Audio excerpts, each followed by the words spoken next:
Hello! Donc là, je vais répondre à une question qui m'a été posée en commentaire sur la dernière vidéo et qui me demande qu'est-ce qui peut faire tomber le voile de l'illusion, cet ensemble de fonctions dont je parlais dans la précédente vidéo. Je parlais du fait que, en fait, tout ça, le mental, l'ego, le corps, les émotions, les sens, les cinq sens, bah, tout ça, c'était comme des fonctions dans un jeu de réalité virtuelle. Et du coup, en ce sens, ben, il n'est pas question de les faire tomber, bien sûr, hein. Au contraire, toutes ces fonctions sont très très utiles pour expérimenter justement ce monde.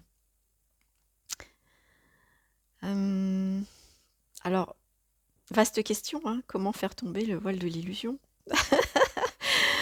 Vaste question et je suis pas sûre qu'il y ait une réponse. Je suis même sûre qu'il n'y a pas une réponse. Je peux juste parler de ce qui s'est passé pour moi en fait, hein, parce que je pense qu'il y a autant de chemins que de vie apparente. En fait, pour moi, ça a été juste. Je parle d'éveil là, hein, je parle pas de réalisation.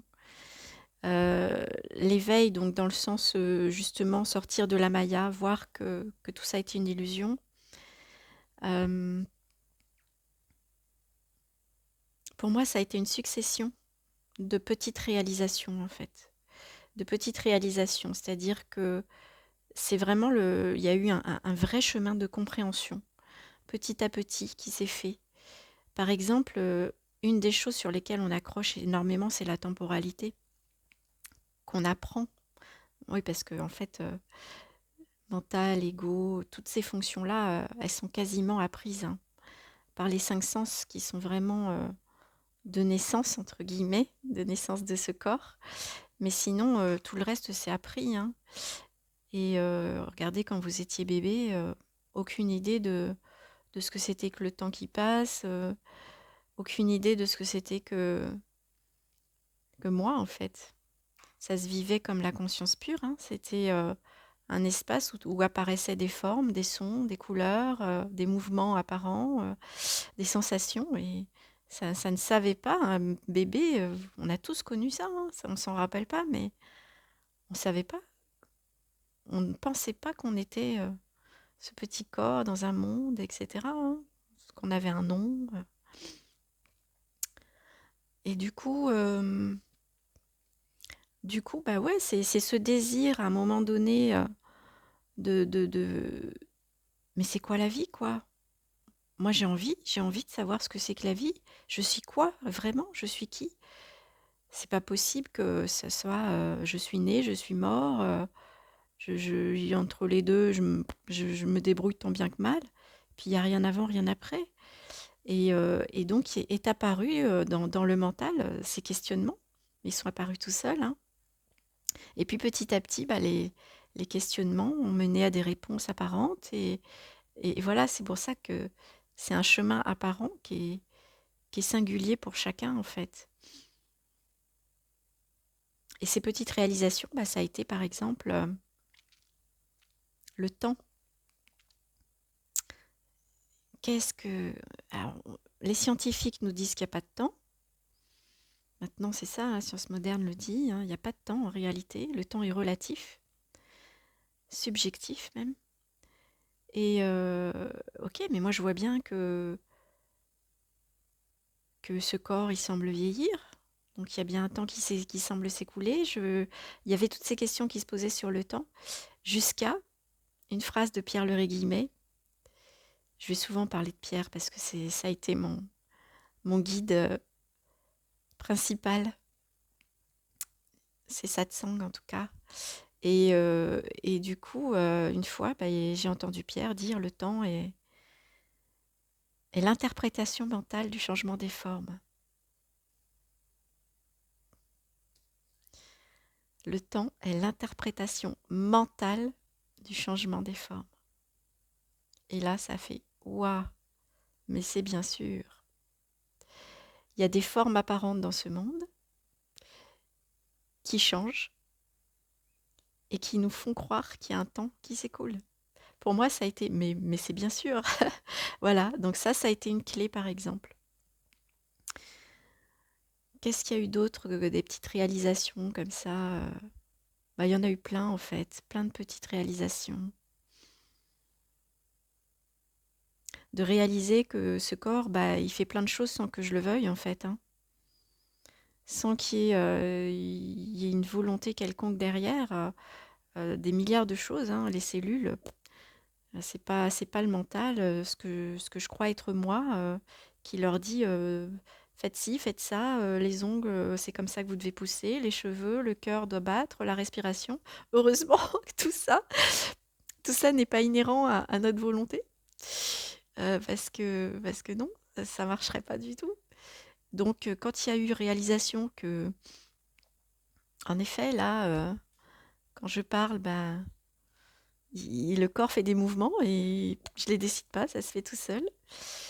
Et puis de voir ce petit écureuil dans mon jardin qui court partout, qui va de branche en branche et de me dire est-ce que vraiment il prend la décision à chaque fois sur quelle branche il va et pourquoi celle-là et comment il va faire, etc. Non, non, de voir que la vie se fait et à travers ce corps aussi.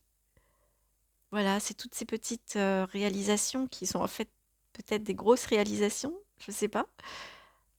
Et puis plein d'autres choses encore, mais ça demanderait beaucoup de temps, mais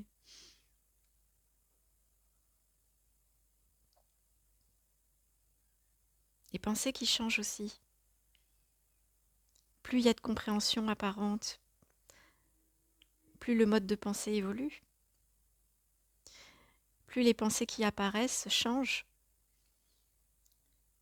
et moins il y a de souffrance aussi, parce qu'il n'y a plus «Ah là là, je suis ce corps, ah là là, j'ai tant souffert, il m'est arrivé ci, un tel m'a fait ça, etc.» Et petit à petit, ça disparaît. Parce qu'il y a une compréhension qui est là de «Mais non, non, c'était une histoire, c'est ce qui s'est vécu. Et si je suis pas ce corps,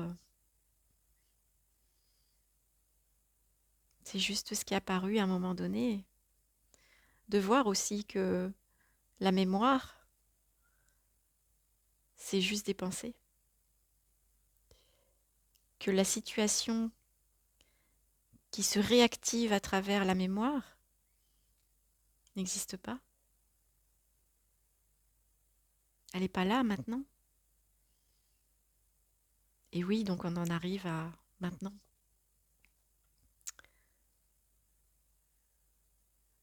J'ai la sensation ici que c'est passé. Toutes ces petites réalisations m'ont mené à maintenant, à ici. De constater que il n'y a que ça.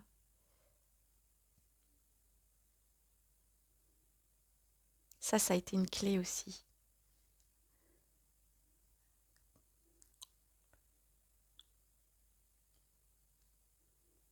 De voir que les pensées nous emmènent tout le temps ailleurs que maintenant.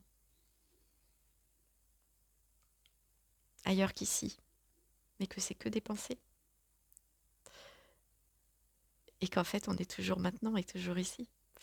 Voilà, il y a plein de clés en fait.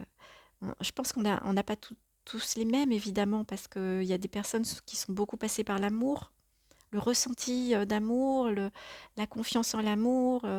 Moi, ça n'a pas du tout été mon chemin. C'est maintenant que ça se déploie. Mais ouais, voyez ce qui résonne pour vous. Et toutes ces petites compréhensions, ces petites réalisations amènent à la maison. Et on en revient à la confiance. Vous ne pourrez pas empêcher la réalisation de ce que vous êtes vraiment.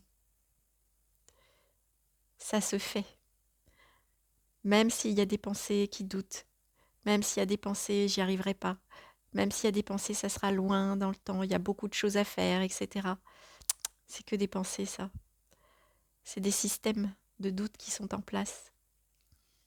Voyez-les pour ce que c'est, juste des systèmes, des fonctions en place. Mais ces fonctions-là, elles évoluent, elles changent. Et puis il y en a des nouvelles qui apparaissent. Donc dans le mental, eh ben, il y a une nouvelle fonction qui apparaît. J'ai confiance. Je vois bien que tout se fait.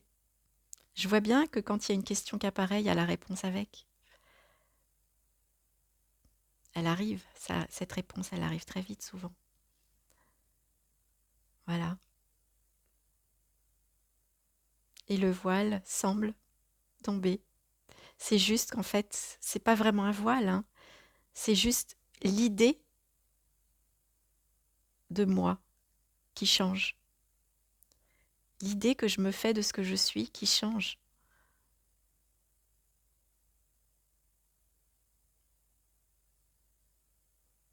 Petit à petit. Ou d'un seul coup, pour certaines personnes, semblerait. Ouais.